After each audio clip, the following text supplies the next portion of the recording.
Eu peço para que você abra a sua Bíblia no segundo livro das Crônicas, capítulo 20. E o segundo livro das Crônicas, do capítulo 14, indo até o 20, vai nos trazer algumas noções do que foi a vida desse rei. Mas nós vamos ler alguns poucos versículos aqui. Capítulo 20, do segundo livro das Crônicas, versículos 30 e 31. Enquanto você vai abrindo, eu vou te dizer uma coisa. O livro das Crônicas é como se fosse um livro de atas do que acontecia no reino de Judá e no reino de Israel, reino sul e reino norte, contando os feitos dos reis, as principais guerras, as principais conquistas, os principais erros e também a vida dos profetas que acompanharam estes reis. Josafá reinou sobre Judá. Tinha 35 anos quando começou a reinar e reinou 25 anos em Jerusalém. Sua mãe se chamava Azuba, filha de Sili. Ele andou no caminho de Asa, seu pai, e não se desviou dele, fazendo o que era reto perante o Senhor. Guarde bem essa frase, última, fazendo o que era reto perante o Senhor. Mas, agora nós vamos para os versículos 35, indo até o 37. Guarde bem, ele fez o que era reto perante o Senhor. Aí, versículo 35. Depois disso, Josafá, rei de Judá, se aliou com Acasias, rei de Israel, que procedeu iniquamente. Aliou-se com ele para fazerem navios que fossem a Tarsis, e fizeram os navios em Ezion-Geber. Porém, Eliezer, filho de Dodavá de Maressa, profetizou contra Josafá, dizendo: portanto te aliaste com Acasias, o Senhor destruiu as tuas obras, e os navios se quebraram e não puderam ir a Tarsis. O Senhor destruiu as tuas obras. Por quê? Porque se aliou com Acasias, e os navios se quebraram e não puderam ir a Tarsis. O nome Josafá significa Yahvé é juiz. Ele foi filho de Asa, um rei importante sobre Judá, um rei que fez o que era reto perante Deus, empreendeu uma reforma religiosa, e Josafá recebeu esse nome porque seu pai temia a Deus. E como temendo a Deus, um rei temente a Deus, ele dá um nome que signifique algo da parte de Deus, do caráter de Deus, enaltecendo a justiça de Deus. Agora, vejamos com atenção quais foram os acertos de Josafá, que foram muitos. E por que ele termina a vida com uma mácula? Por que ele termina a vida com esta palavra: as tuas obras foram destruídas. Os navios que iriam buscar riquezas se quebraram, não saíram do porto. Pois bem, Josafá foi influenciado pelo comportamento positivo e também comportamento negativo do seu pai. Quando eu e você vamos para o capítulo 14 deste mesmo livro, algumas páginas atrás, nós vamos encontrar o rei Asa como um espelho positivo sobre a vida do seu filho. Todos nós aqui temos filhos, alguns já têm netos, alguns já têm, talvez, se preparam para ter bisnetos. Pois bem, de qualquer forma, você, irmão e irmã, está sendo modelo para a próxima geração, como foi Asa sobre a vida de Josafá. Um espelho. Veja bem, se você for para os versículos 2 a 5 do capítulo 14, você vai ver que o rei Asa cultivou relação íntima com Deus, o pai de Josafá. Também ele foi maestral na inteligência militar, versículos 6 a 8, versículos 9 a 15, ele foi confiante em Deus nas guerras. Agora observe no capítulo 14, versículo 11, o que diz a palavra de Deus, quando ele ora, dizendo, o texto diz: clamou Asa ao Senhor seu Deus e disse: Senhor, além de ti, não há quem possa socorrer numa batalha entre o poderoso e o fraco. Ajuda-nos, pois, Senhor nosso Deus, porque em ti confiamos e no teu nome vivemos. viemos contra esta multidão. Senhor, tu és o nosso Deus, não prevaleça contra ti o homem. Que oração confiante que esse rei faz perante Deus. Olha a referência que o capítulo 15, versículo 17 faz a respeito de Asa, dizendo o seguinte: o coração de Asa era perfeito todos os seus dias. Esse é o pai de Josafá. Acontece que, assim como temos espelhos bons para passar aos nossos filhos, exemplos bons, modelos bons, o rei Asa passou um modelo ruim de relacionamentos e que seu filho segue esse modelo ruim. Veja comigo que o Asa foi um rei que também fez aliança com o rei da Síria, que era iníquo. Capítulo 16, versículo 10, veja o que a palavra de Deus diz a respeito de Asa. Porém Asa se indignou contra o vidente e o lançou no cárcere, no tronco, porque se enfurecera contra ele. Por causa disso, na mesma ocasião, oprimiu Asa alguns do povo. Asa, que era um rei, que a Bíblia diz, procedeu retamente. De repente ele ouve a palavra do profeta, dizendo: o Senhor não pode, majestade, ter aliança com o rei da Síria, um rei iníquo, um rei idólatra. E ao invés dele ouvir, ele lança o profeta no cárcere e também alguns outros que protestaram a aliança do rei Asa com o rei da Síria. Esse era o pai. Agora nós vamos ver como foi o filho. Ele repete as mesmas coisas boas e repete as mesmas coisas ruins do seu pai. Todos nós somos herdeiros de comportamentos positivos e negativos. Essa química faz parte do Éden perdido. Nós queríamos herdar apenas as coisas boas do nosso pai, da nossa mãe, dos nossos avós.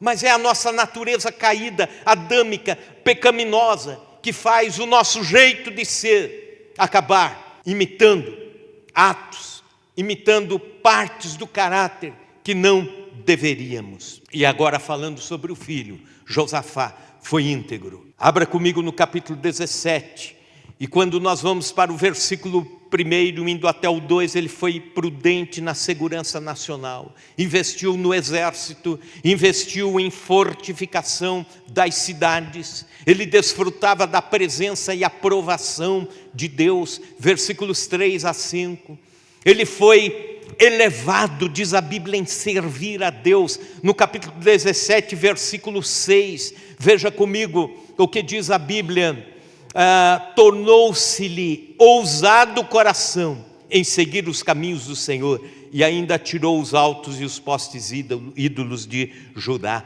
A palavra ousado no hebraico, gabar, quer dizer, ele colocou como prioridade, ele elevou a sua atitude de servir a Deus. Ousado, prioridade, colocou no alto dos interesses sobre todas as demais áreas da vida. Ele também foi um empreendedor na educação religiosa, montou uma rede nacional de ensino da lei de Deus, versículos 7 a 9. Ainda no capítulo 17, ele foi arrojado na economia, construiu cidades, celeiros para a estratégia de distribuição de alimento no seu país. Veja comigo o versículo 12, o que diz: Josafá se engrandeceu em extremo, continuamente, e edificou fortalezas e cidades armazéns em Judá. Ele foi urbanizador, versículo 13, empreendeu muitas obras nas cidades de Judá e tinha em Jerusalém gente de guerra e homens valentes.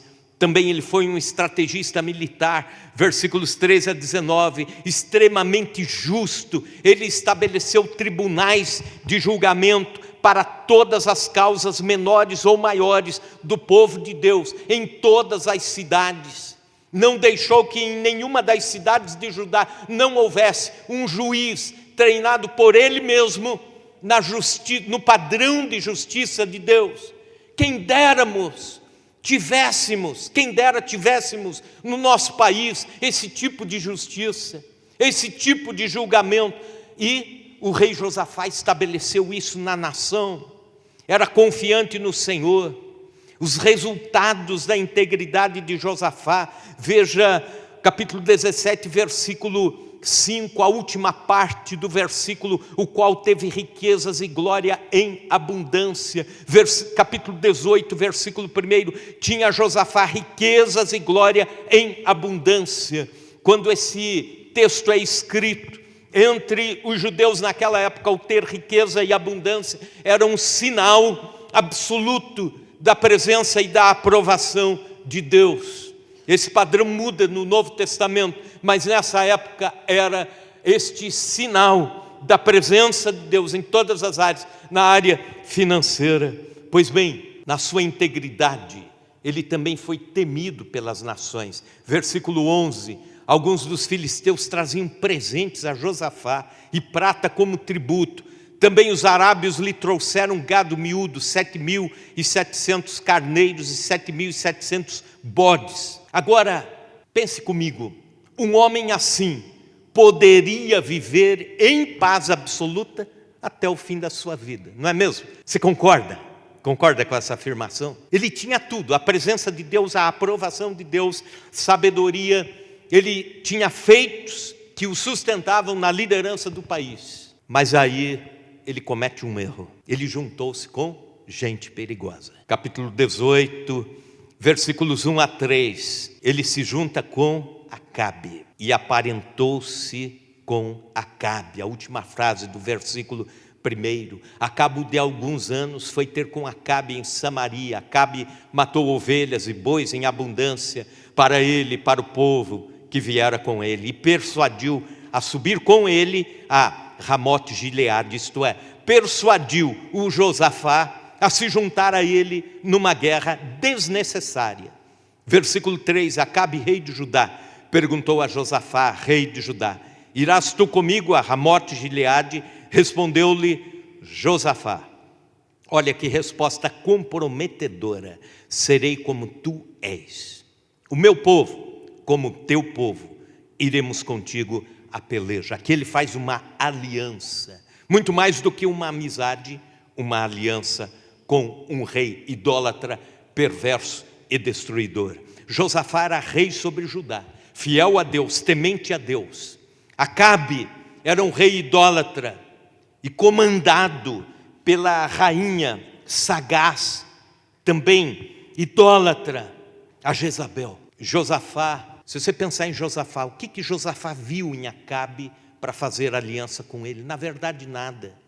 Querido irmão, querida irmã, se você está bem na presença de Deus, se você está andando nos caminhos do Senhor, se você está vivendo corretamente na presença do Senhor, cuidado, tome cuidado com alianças perigosas, tome cuidado com amizades perigosas ou tendenciosas. O que Acabe viu em Josafá?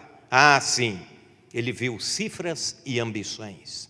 Aqui cabe a expressão amizade interesseira. Acabe estava interessado em Josafá por causa da influência e das riquezas de Josafá. Acabe também rejeitou a voz de Deus através do profeta Micaías. Quando o rei Acabe vai consultar os profetas a respeito de ir ou não para esta guerra em Ramote-Gileade, os profetas dizem: vai. Eram aqueles que queriam colocar as palavras de forma a agradar os ouvidos do rei. Mas aí um profeta chamado Micaías fala a verdade. Ele diz: eu vejo Israel espalhado, o exército espalhado, fugindo, o inimigo vindo contra o povo de Deus e destruindo o povo de Deus. Eu vejo também um espírito de engano sendo colocado entre os soldados de Israel e entre os reis de Israel e Judá. E aí o Acabe manda o Micaías para a cadeia, e o Josafá estava junto. E eu imagino que ele se lembra do pai dele, que também colocou um profeta na cadeia por ter falado a verdade. E daí adiante Josafá começa a fechar os ouvidos para a voz de Deus. Acabe o afastou da voz de Deus. Mas aí eles vão para a guerra. Josafá sai vivo da guerra, mas o Acabe morre. Acabe morre e vem um outro rei ímpio sobre Israel, o Acasias. E o miserável do Josafá vai lá e faz aliança com Acasias, novamente o mesmo erro, se repetindo pela segunda vez, aliando-se a um rei ímpio, acumulou um prejuízo nacional, porque a palavra do Senhor veio a Josafá dizendo: porque você se aliou a Acasias, é que as suas obras estão sendo destruídas, e os navios de Tarsis, isto é, aqueles navios, a frota de navios mais preparados para cruzar o Mediterrâneo, os navios mais preparados para irem no meio das tempestades e que voltavam cheio de ouro e preciosidades para Israel, levando algumas iguarias e voltando com outras, fortalecendo o comércio da nação. Quando eles iam sair com os navios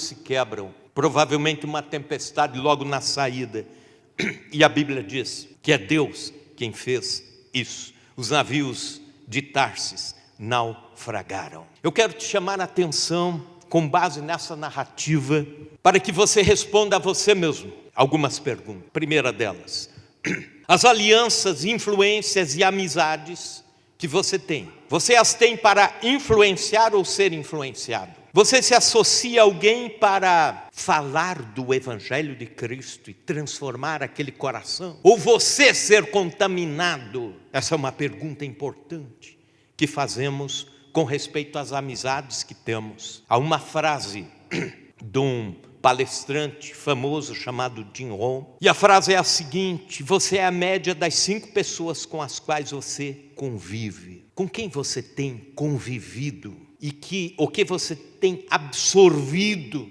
de palavras, de influência, de sentimentos, de emoções, porque existem emoções que são contagiosas, contaminadoras.